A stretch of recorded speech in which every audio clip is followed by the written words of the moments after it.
মহাকাশ আমাদের কল্পনা থেকেও অনেক বড়। আমরা জানি না আমাদের মহাকাশে কি কি রয়েছে। এমনকি কিছু কিছু বিষয়বস্তু সম্পর্কে ধারণা থাকলেও সেগুলোর সম্পূর্ণ ধারণা আমাদের নেই।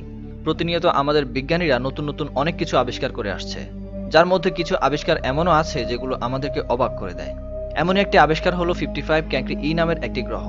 কোনো গ্রহ আবিষ্কার করার মধ্যে তেমন অবাক করার কিছুই নেই, কিন্তু 55 ক্যাঙ্ক্রি ই নামের এই গ্রহটি বাস্তবে খুবই অমূল্য একটি গ্রহ, যার কারণে বিজ্ঞানীরা একে ডায়মন্ড গ্রহ নাম দিয়েছে।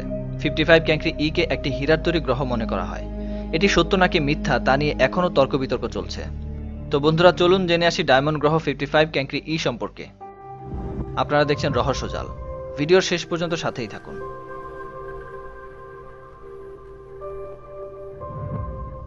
আমাদের সৌরমণ্ডল থেকে 4000 আলোকবর্ষ দূরে আরও একটি সৌরমণ্ডলের খোঁজ পাওয়া গেছে, যার নাম 55 ক্যাঙ্ক্রি এ রাখা হয়েছে।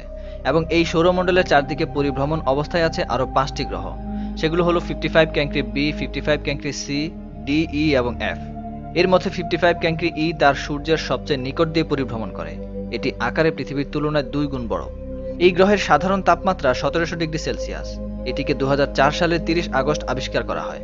এর আকার এত বড় হওয়ার পরও এটি তার সৌরমণ্ডলের সবচেয়ে ছোট গ্রহ। অত্যন্ত উজ্জ্বল দেখতে এই গ্রহটিকে দূর থেকে দেখলে মনে হয় যেন মহাকাশের অসীম শূন্যে একখণ্ড হীরার টুকরা জ্বলজ্বল করে জ্বলছে।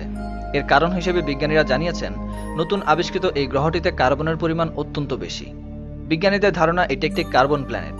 উচ্চ তাপ এবং চাপের কারণে এই কার্বন হীরাতে রূপান্তর হয়েছে, এবং ধারণা করা হচ্ছে যে এই গ্রহের 1/3 কার্বন বা হীরা দিয়ে তৈরি। জেনে রাখা ভালো যে কার্বন ঘন হওয়ার মাধ্যমে হীরে তৈরি হয়। তাই বিজ্ঞানীরা বলছেন এই গ্রহটিতে কার্বনের ঘনত্ব অত্যন্ত বেশি হওয়ায় এর ভূপৃষ্ঠ সম্ভবত হীরায় পরিণত হয়েছে। শুধু কার্বন নয়, গ্রহটিতে রয়েছে প্রচুর পরিমাণে ক্রিস্টালাইজড অক্সিজেন। 2011 সালে বিজ্ঞানীরা এই গ্রহের ঘনত্ব নির্ণয় করতে সক্ষম হয়। গ্রহটির ঘনত্ব কেমন তা একটি তথ্য দিলে স্পষ্ট হয়ে যাবে। অত্যন্ত ছোট এই গ্রহটি আমাদের সৌরজগতের সবচেয়ে বড় গ্রহ বৃহস্পতির চেয়েও 20 গুণ বেশি ঘন। অতি ঘনত্বের ফলে এর ওজনও বৃহস্পতি গ্রহের চেয়ে কিছুটা বেশি। তবে বৃহস্পতি গ্রহে যেমন হাইড্রোজেন এবং হিলিয়াম রয়েছে, এই ছোট্ট গ্রহটিতে তেমন কিছুই দেখতে পাননি বিজ্ঞানীরা। অস্ট্রেলিয়ায় অবস্থিত 64 মিটার লম্বা এবং বিশাল আকারের পার্কস রেডিও টেলিস্কোপ দিয়ে মহাশূন্যে এইরকম একটি নক্ষত্রের উপর নজর রাখা হচ্ছিল। এমন সময় বিজ্ঞানীদের চোখ পড়ে নতুন আবিষ্কৃত এই গ্রহটির উপর। মাত্র 2 ঘন্টা 10 মিনিটের মধ্যে এই গ্রহটি তার নক্ষত্রটিকে একবার করে পরিভ্রমণ করে। এবার চিন্তা করে দেখুন কিরকম প্রচণ্ড গতিতে এটি মহাশূন্যে ঘুরে বেড়াচ্ছে। কিন্তু এই হিরো গ্রহে কি কোনোদিন পৌঁছানো সম্ভব হবে? আপাতত সেটি অসম্ভব বলেই মনে করা হচ্ছে, কারণ এটি পৃথিবী থেকে 4000 আলোকবর্ষ দূরে অবস্থিত, এবং 1 আলোকবর্ষ মানে হচ্ছে 10 ট্রিলিয়ন কিলোমিটার।